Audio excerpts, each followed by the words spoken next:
Friends, मैं पीयूष आपका स्वागत करता हूं समर बड़ा आईएएस के यूट्यूब प्लेटफॉर्म पे। और इस प्लेटफॉर्म पे हम लोग आपके लिए लगातार नए वीडियोस लेके आ रहे हैं करंट अफेयर्स के। अगर आप यूपीएससी 2025 देना चाहते हैं तो करंट अफेयर का कंप्लीट सॉल्यूशन आपको मिलेगा यहाँ पे।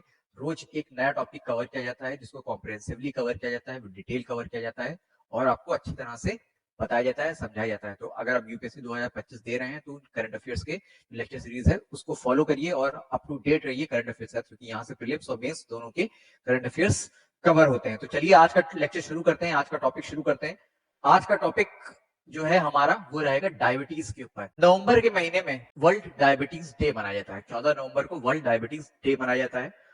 तो 14 नवंबर को ही लैंसेट एक बहुत बड़ा, ये जो लैंसेट है आपका, द लैंसेट, ये एक बहुत ही फेमस, बहुत ही रिप्यूटेबल एक जर्नल है ऑन साइंस का, खासकर बायोलॉजी से रिलेटेड जितनी भी साइंस है उसके ऊपर ये लैंसेट बहुत रिप्यूटेड जर्नल है। इसमें बहुत ही फेमस रिसर्च स्टडीज जो साइंटिस्ट करते हैं वो इसमें पब्लिश करते हैं। इसमें हम क्या क्या कवर कर लेंगे, रिपोर्ट्स, जो लैंसेट की रिपोर्ट है उसकी क्या फाइंडिंग्स है वर्ल्ड के रिस्पेक्ट में, इंडिया के रिस्पेक्ट में, डायबिटीज क्या है, डायबिटीज के बारे में बहुत थोड़ा सा मतलब ब्रीफली देखेंगे, क्योंकि अगर आपको डायबिटीज नहीं मालूम तो फाइंडिंग्स भी समझ में आएंगी।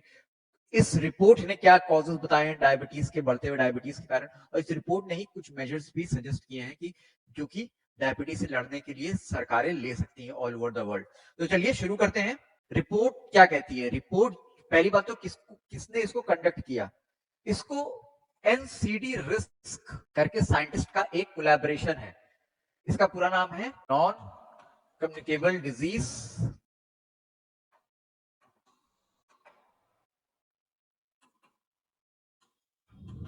रिस्क फैक्टर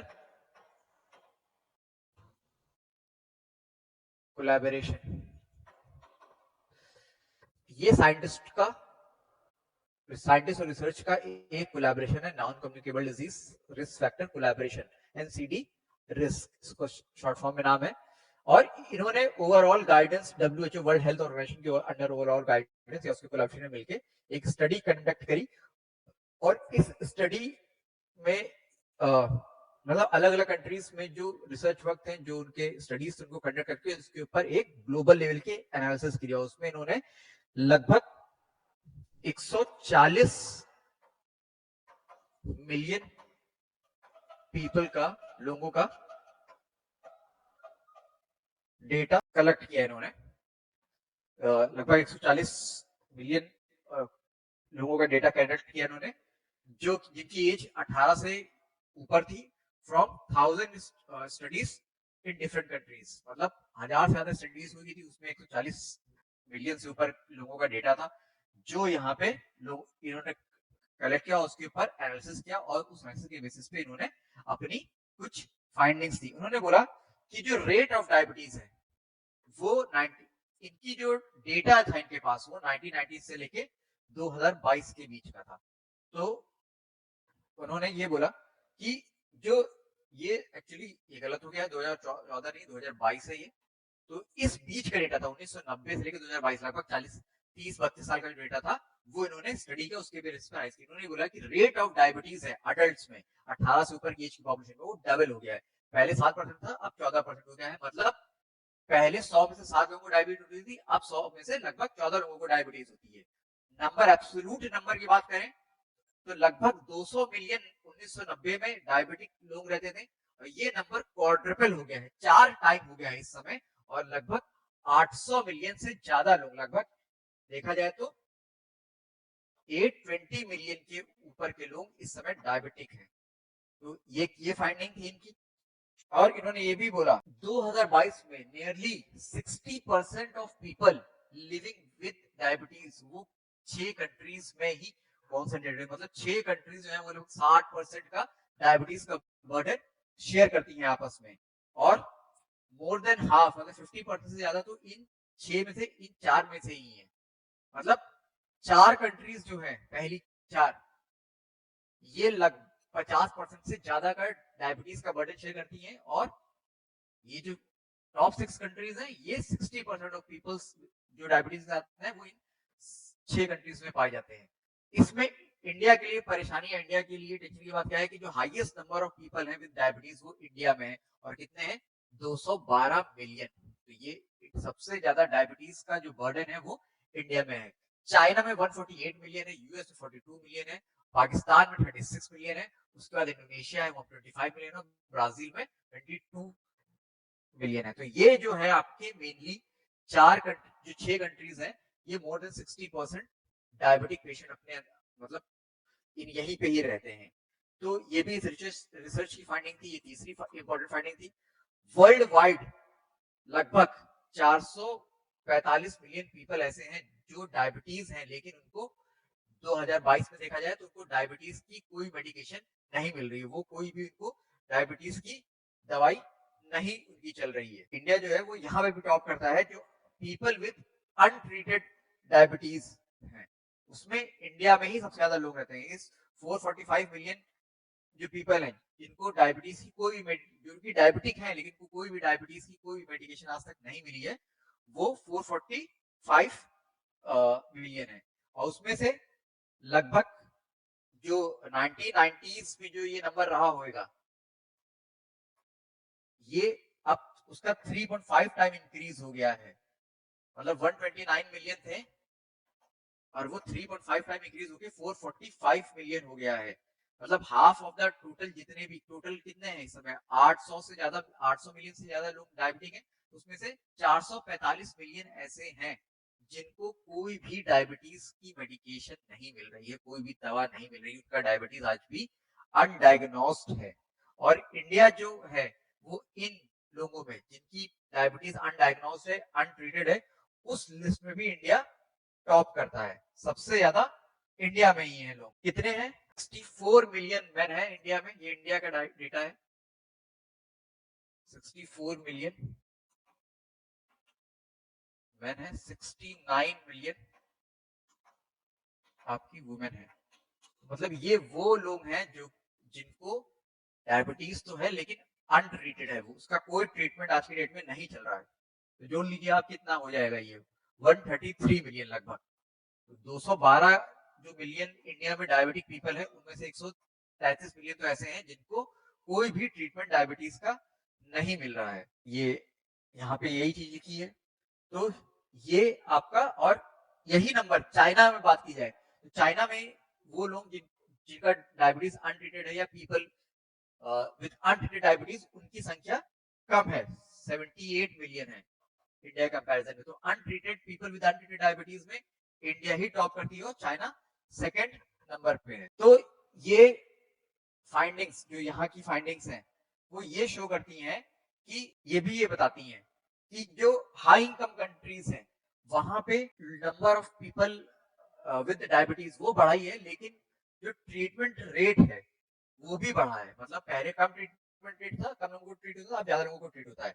मतलब विद हाई इनकम कंट्रीज में लगभग 55% लोग ऐसे हैं जो कि डायबिटिक हैं और उनको ट्रीटमेंट मिल रहा है, treatment they are receiving treatment in 2022 ये है। मतलब half of the population diabetes की उनको किसी ना किसी फॉर्म में कोई ना कोई ट्रीटमेंट मिल ही रहा है। लेकिन जो लो एंड मिडिल इनकम कंट्रीज हैं, जिनको इस स्टडी में LMIC का नाम दिया गया है, लो एंड मिडिल इनकम कंट्रीज, यहाँ पे जो number of adult with diabetes है वो ड्रास्टिकली इंप्रूव कर रहा है, लेकिन वो लोग diabetic people who are getting treatment वो स्टैग्नेट ही है, वो इतना ज्यादा नहीं बढ़ा है। मतलब डायबिटीज, लोगों में डायबिटीज की बीमारी तो फैल रही है, लेकिन उसका उपचार या उसका मेडिकेशन ट्रीटमेंट ये उतनी तेजी से हम नहीं दे पा रहे हैं लोगों को। और ये इन LMIC कंट्रीज, जिसमें इंडिया भी इंक्लूडेड है, ये इसलिए प्रॉब्लम है हमारे लिए क्योंकि जिन लोगों में डायबिटीज है वो they tend to be younger, मतलब यंगर पॉपुलेशन में डायबिटीज फैल रहा है। और जब तक उनका इफेक्टिव ट्रीटमेंट नहीं मिल रहा है, जो कि लो एंड मिडिल इनकम कंट्रीज में उनको नहीं मिल पा रहा है, तो ऐसे लोग वो लॉन्ग लाइफ कॉम्प्लिकेशन के रिस्क पे रहते हैं, इंक्लूडिंग का एम्पुटेशन हो सकता है। जैसे कई लोगों को डायबिटीज की वजह से हाथ पैर फूल जाते हैं तो वो काम करना पड़े तो उनका एम्पुटेशन हो सकता है। Heart disease, cardiovascular disease diabetes की वजह से होता है। किडनी डैमेज होता है, विजन लॉस होता है जिसको हम लोग डायबिटीज रेटिनोपैथी भी बोलते हैं। और डायबिटीज कई केसेस में तो प्रीमेच्योर डेथ भी कॉज करता है, कई लोग डायबिटीज से मरते भी हैं। तो ये इस स्टडी की, इस एनालिसिस की फाइंडिंग्स हैं। एक रीजन ये बोला जा रहा है कि पहले जो 90 जो इतना स्टीप रेट है वो इसलिए भी है कि जो मेथोडोलॉजी यूज की गई है फॉर कैलकुलेशन वो चेंज कर दी गई। 1990 में ये मेथोडोलॉजी अलग थी और आज की डेट में ये मेथोडोलॉजी अलग है। पहले क्या था, पहले हम लोग केवल एलिवेटेड मतलब बढ़ा हुआ जो प्लाज्मा फास्टिंग प्लाज्मा ग्लूकोज है, मतलब जो सुबह उठ के जो ग्लूकोज का रीडिंग लेते हैं उसके ही बेसिस पे हम लोग बात करते थे कि कौन डायबिटिक है कि नहीं डायबिटिक है। लेकिन अब जो नया मेथड यूज किया गया, जो नई मेथोडोलॉजी है जो 2022 की स्टडी में यूज की गई है, उसमें 3 क्राइटेरिया रखे गए हैं ये देखने के लिए कि कौन आदमी डायबिटीज है कि नहीं है। एक तो ये कि या तो वो on medication for diabetes, diabetes की कोई ना कोई दवाई ले रहा हो,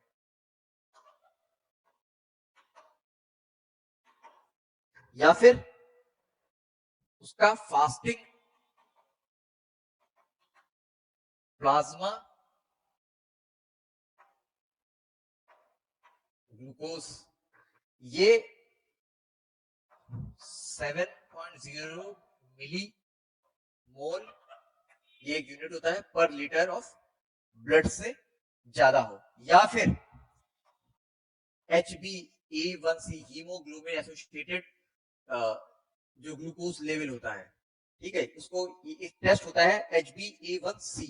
इसमें क्या होता है कि जो ग्लूकोज के मॉलिक्यूल्स होते हैं वो नॉर्मली आपके ब्लड में ही रहते हैं और ब्लड में जब उससे एनर्जी मिलती है, जब किसी सेल्स को एनर्जी चाहिए होती है तो वो ग्लूकोज के जो मॉलिक्यूल्स होते हैं वो ब्लड स्ट्रीम से उस सेल की तरफ चले जाते हैं और वहां पे उससे एनर्जी ली जाती है। लेकिन कुछ जो आपके ग्लूकोज के मॉलिक्यूल्स होते हैं वो हमारे ब्लड में हीमोग्लोबिन जो होता है उससे अटैच कर देते हैं लॉन्ग टर्म, कि वो उसी के साथ ही एसोसिएटेड रहते हैं। कुछ अगर 100% ग्लूकोज है तो 80-90% यूज हो जाएगा और कुछ 5-10% ऐसा ही रहेगा क्योंकि हमेशा लॉन्ग टर्म पे आपके हीमोग्लोबिन से अटैच रहेगा। तो अगर किसी, तो ये भी एक टेस्ट है एक टाइप का, अगर ये जानना है कोई आदमी डायबिटिक है कि नहीं तो HbA1c का टेस्ट भी किया जाता है।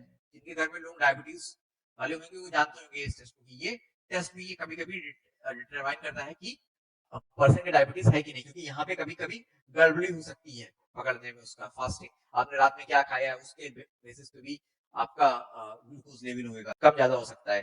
लेकिन HbA1c जो है वो लॉन्ग टर्म बताता है कि अगर ब्लड में हीमोग्लोबिन से एसोसिएटेड आपके ग्लूकोज के मॉलिक्यूल्स मिल रहे हैं तो ये बताता है कि आदमी डायबिटिक है कि नहीं। तो इसकी जो है अगर ये 6.5% से ज्यादा है और मोर है तो भी आदमी को डायबिटीज माना जाता है, डायबिटिक माना जाता है। तो नई मेथोडोलॉजी में ये 3 क्राइटेरिया रखे गए हैं कि इन तीनों में से कोई एक भी फुलफिल हो रहा है तो आदमी डायबिटिक है। पहले क्या केवल यही बीच वाला एलिवेटेड फास्टिंग प्लाज्मा ग्लूकोज की जो फास्टिंग सुबह उठने के बाद जो उसका अगर ग्लूकोज लेवल ज्यादा मिल रहा है तो उसको डायबिटीज माना जाता था। लेकिन अब ये 3 क्राइटेरिया यूज किए जा रहे हैं तो ऑब्वियसली नंबर बढ़ गया है। तो ऐसा स्टडीज के जो कुछ लोग हैं वो क्लेम करते हैं कि नंबर एक्चुअल में क्या कहते हैं इतना नहीं होना चाहिए था, लेकिन जो नई मेथोडोलॉजी हुई है उसकी वजह से इस नंबर को बहुत मतलब उस मेथोडोलॉजी ने नंबर डायबिटिक पीपल के नंबर को तेजी से बढ़ा दिया, बहुत ज्यादा करके दिखा रहा है वो। और लेकिन जो सपोर्टर्स हैं, जो रिसर्चर्स हैं, वो ये कहते हैं कि अगर केवल इसको हम लोग ध्यान में रख के, इससे अर्लियर जो स्टडीज हुई थी केवल इसी चीज को एक ही आपके क्राइटेरिया को लेकर अगर डायबिटीज का बर्डन नाम रहते हैं तो उससे काफी लोग जो कि एक्चुअली में डायबिटिक थे लेकिन छूटे जा रहे थे वो। तो ये जरूरी है कि वो लोग मिस ना हो, क्योंकि ये जो आपका ग्लाइसेटेड हीमोग्लोबिन वाला जो ये क्राइटेरिया है, ग्लाइसेटेड हीमोग्लोबिन के साथ आपका ग्लूकोज चिपका है, ये भी देखना जरूरी है। ये नहीं देखा जा रहा था तो कई लोग जो है वो जिनको डायबिटीज था वो मिस आउट हो रहे थे। तो नई मेट्रोलॉजी ज्यादा सही है। इंडिया में क्या बोला गया है कि इंडिया जो है वो 212 मिलियन के लोग, नई मेट्रोलॉजी के हिसाब से कितने 212 मिलियन लोग डायबिटीज है। लेकिन आईसीएमआर की एक स्टडी हुई थी 2022 में ही जिसमें HbA1c वाला क्राइटेरिया इंक्लूड नहीं किया गया था। तो आईसी स्टडी का क्या नाम था, ICMR Indian council of medical research की एक स्टडी थी, इसका नाम था इंडिया बी स्टडी। और इसमें जो आपका ग्लाइसेटेड हीमोग्लोबिन वाला HbA1c वाला क्राइटेरिया था उसको इंक्लूड नहीं किया गया था। तो इन्होंने बोला था कि 2022 में जो प्रेवलेंस है ऑफ डायबिटीज इंडिया में वो लगभग 131 मिलियन। तो सेम स्टडी आप देख सकते हैं कि वहां पे क्राइटेरिया अलग यूज हुआ है, तो 212 बता रहा है, यहाँ पे क्राइटेरिया अलग यूज हुआ है, एक उन्होंने छोड़ दिया है, तो उस नंबर जो डायबिटिक पीपल का नंबर है काफी कम हो गया, 131 मिलियन हो गया। तो मेथोडोलॉजी जो आप यूज कर रहे हो उसके अकॉर्डिंग भी नंबर जो होता है वो चेंज हो जाता है, लेकिन वो वाला ज्यादा नया है, तो ज्यादा WHO के अंडर में भी है, तो वो वाला ज्यादा रिलेवेंट है। या फिर ये बता सकते हैं कि वो नंबर ये भी बताता है कि कई लोग हैं ऐसे हैं इंडिया में जिनको डायबिटीज होएगा लेकिन पता नहीं लग पाया है, क्योंकि उन्होंने कभी डायग्नोस्ड ही नहीं हुआ उनका, कभी वो डॉक्टर के पास गए नहीं, कभी किसी क्लिनिक में उनको टेस्ट कराया नहीं, किसी डायग्नोस्टिक में उनका कभी पता ही नहीं लग पाया है। तो टोटल 131 मिलियन इंडिया में है जिनको डायबिटीज है, इसमें 69 मिलियन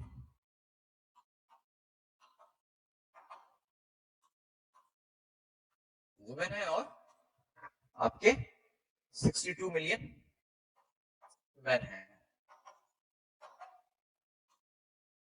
अब हम लोग डायबिटीज की बात कर रहे हैं, तो थोड़ा सा डायबिटीज होती क्या है उसके बारे में भी जान लेते हैं, कि थोड़ा सा आपको पता होना चाहिए, जिस लोगों को डायबिटीज के बारे में नहीं मालूम डायबिटीज डिजीज क्या है उसके बारे में पता होना चाहिए।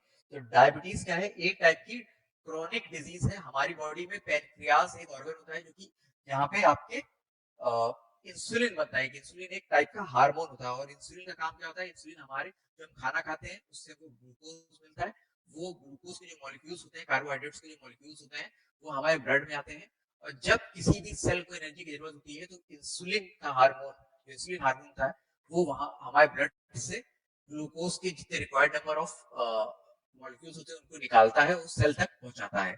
तो उस जो इंसुलिन का हार्मोन है वो हमारा एक ऑर्गन है पैनक्रियास, वो प्रोड्यूस करता है। तो डायबिटीज का जो डिजीज होता है उसमें क्या होता है, या तो हमारी बॉडी में इनफ इंसुलिन प्रोड्यूस नहीं हो रहा था, या फिर जितना बॉडी में इंसुलिन प्रोड्यूस हो रहा था वो इफेक्टिवली यूज नहीं हो पा रहा होता है, वो इन्फ्लुएंस ब्लड से ग्लूकोज निकाल नहीं पा रहा होता है। तो इन दो उसमें दो कारणों की वजह से लोगों में डायबिटीज होता है। तो जिनके अंदर अनकंट्रोल डायबिटीज होता है उनमें ब्लड शुगर लेवल हमेशा बढ़ा रहता है, रेस्ड ब्लड शुगर लेवल रहता है, जो कि टाइम के साथ हमने क्या बोला कि अलग अलग बॉडी ऑर्गन्स को डैमेज कर सकता है, कई बॉडी सिस्टम को डैमेज करता है, आपके किडनी सिस्टम को डैमेज कर सकता है, आपके लिवर के फंक्शन को डैमेज कर सकता है, आपके आईज को कर सकता है, आपके सिंपल आपके हाथ पैर को डैमेज कर सकता है, सुझा सकता है, उनको स्वेलिंग कर सकता है, एम्पुटेशन करना पड़ता है उसके लिए। डायबिटीज के भी दो टाइप होते हैं, टाइप 1 डायबिटीज, ये ऑटो इम्यून डिजीज होती है, जनरली जेनेटिक होती है, जहां पे बॉडी जो होती है हमारी, उसको बॉडी का जो इम्यून सिस्टम होता है वो पैनक्रियास के उन सेल को ही डिस्ट्रॉय कर देता है जो कि इंसुलिन प्रोड्यूस करती है, जिनको हम बीटा सेल बोलते हैं, उनको डिस्ट्रॉय कर देता है हमारा खुद का ऑटो इम्यून सिस्टम, मतलब हमारा खुद का इम्यून सिस्टम जो होता है। टाइप 2 डायबिटीज होती है वो मेटाबॉलिक डिसऑर्डर होता है, जिसमें क्या होती है हमारी बॉडी या तो इनफ इंसुलिन, जितना हम खाना खाते हैं ब्लड से निकालने के लिए इनफ इंसुलिन प्रोड्यूस नहीं कर पाती है, या फिर हमारी बॉडी जो है वो इफेक्टिवली यूज नहीं कर पाती है, प्रॉपर्ली जो इंसुलिन प्रोड्यूस हो रहा था उसको यूज नहीं कर पाती है। मोर देन 95% जो कि डायबिटीज है पूरे वर्ल्ड में उनको यही टाइप 2 डायबिटीज है। ये डायबिटीज जो है आप एज के साथ होती है, पैदा होने पे नहीं होती है, मतलब आप जैसे जैसे बढ़ोगे मेनली एडल्ट होते हैं अबव 30 की आप एज पहुंचते हैं तब टाइप 2 डायबिटीज आपको पकड़ती है।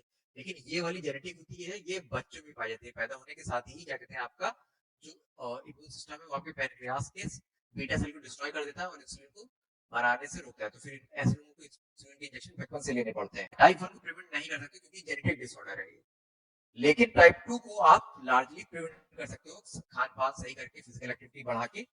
तो अब ये डायबिटीज के बारे में था, डायबिटीज के कॉजेस क्या क्या बताए गए हैं जो स्टडी ने बताए हैं और हम लोग नेचुरल वैसे भी जानते हैं। अगर आप अनहेल्दी फूड्स का कंजम्पशन कर रहे हैं, पर्टिकुलरली हाई कैलोरी फूड्स जो कि कार्बोहाइड्रेट्स में रिच होते हैं और सैचुरेटेड फैट में रिच होते हैं, कार्बोहाइड्रेट्स आपका ग्लूकोज ही होता है और सैचुरेटेड फैट भी आपका कन्वर्ट करके ग्लूकोज में, जो आप सैचुरेटेड फैट खाते हो वो बॉडी में जाके अल्टीमेटली कार्बोहाइड्रेट में ही कन्वर्ट होता है। तो इस तरह के हाई कैलोरी फूड खा रहे हो, ये सारे हाई कैलोरी अगर आप खाते हो तो ये सारे हाई कैलोरी फूड है जिसमें एक्सेस कार्बोहाइड्रेट और एक्सेस सैचुरेटेड फैट होता है, जिनको हमारी बॉडी, जिनको खाओगे तो आप क्या होगा, हमारी बॉडी के अंदर ग्लूकोज लेवल बढ़ेगा लेकिन उनको हटाने के लिए इनफ इंसुलिन प्रोड्यूस नहीं हो पा रहा होगा। तो अनहेल्दी फूड का कंजम्पशन आप करते हो तो भी आपको डायबिटीज हो सकती है। अगर आप कुछ काम धंधा नहीं कर रहे हो, फिजिकल एक्टिविटी नहीं कर रहे हो, ऐसे लेटे हो, सेडेंटरी लाइफस्टाइल जी रहे हो, तो भी आपको डायबिटीज हो सकती है, क्योंकि आप जो भी कैलोरीज आप खा रहे होगे वो यूज नहीं हो रही है। वो कैलोरीज जब यूज नहीं हो रही है तो आपके बॉडी में, ब्लड में घूमती रहेंगी वो कार्बोहाइड्रेट, और आपको डायबिटीज होगा। ओबेसिटी, मोटे लोगों में भी डायबिटीज ज्यादा पाई जाती है।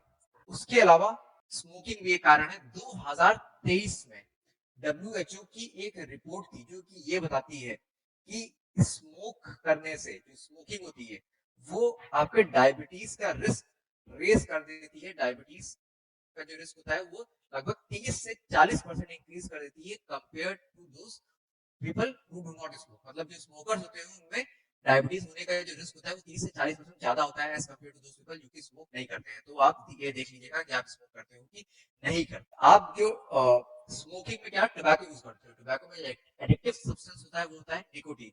निकोटीन जो है हमारे जो बीटा सेल्स जो कि इंसुलिन प्रोड्यूस करती है उनके फंक्शन को इम्पेयर करता है, खराब करता है, और अमाउंट ऑफ इंसुलिन जो प्रोड्यूस, और बीटा सेल्स का जो क्वांटिटी होती है, जो नंबर होता है, जो हमारे पैनक्रियास में होता है, उनको भी डिस्ट्रॉय करता है ये इंसुलिन, और जिसकी वजह से हमारा बॉडी के इंसुलिन इफेक्टिवली प्रोड्यूस नहीं हो पा रहा था। तो जो इंसुलिन प्रोडक्शन होता है उसको इफेक्ट करता है, जिसकी वजह से डायबिटीज होती है। और निकोटीन उसके साथ साथ क्या करता है, इंसुलिन रेजिस्टेंस भी इंड्यूस करता है। मतलब इंसुलिन रेजिस्टेंस का मतलब क्या है, आपकी बॉडी में इंसुलिन जो है वो काम नहीं कर पा रहा है, वो ग्लूकोज को, कार्बोहाइड्रेट के जो मॉलिक्यूल्स हैं उनको बाइंड करके बॉडी में ले नहीं जा पा रहा है, मतलब उनका यूटिलाइज नहीं करवा पा रहा है, उनकी सेल में नहीं यूटिलाइज करवा पा रहा है। तो निकोटीन जो है वो इंसुलिन रेजिस्टेंस भी कॉज करती है, जो कि एक दूसरा फैक्टर है आपके डायबिटीज का। क्योंकि इंसुलिन रेजिस्टेंस क्या है, इंसुलिन तो बन रहा है लेकिन यूज नहीं हो पा रहा है। जब यूज नहीं हो पा रहा है तो आपके ब्लड में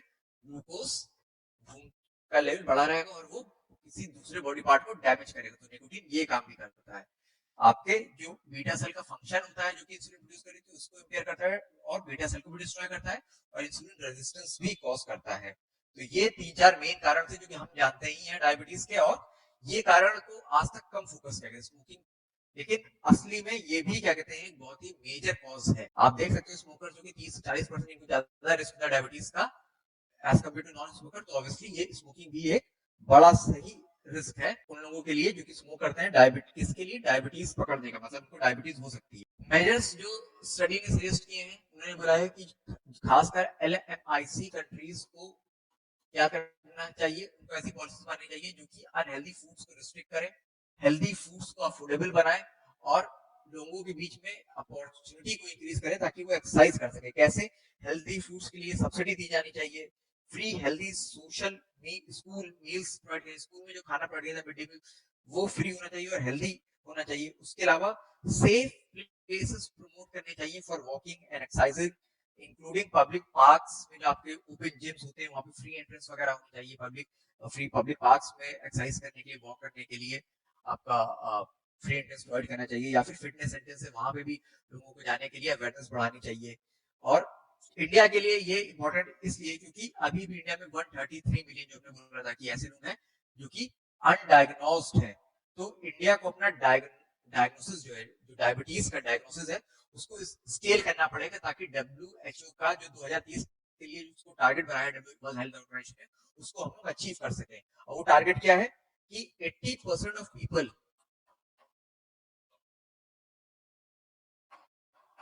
विद डायबिटीज वो डायग्नोज हो जाए।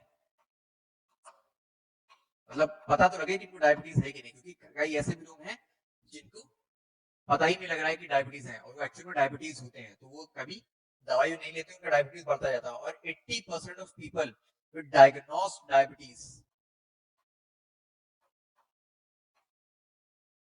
of people with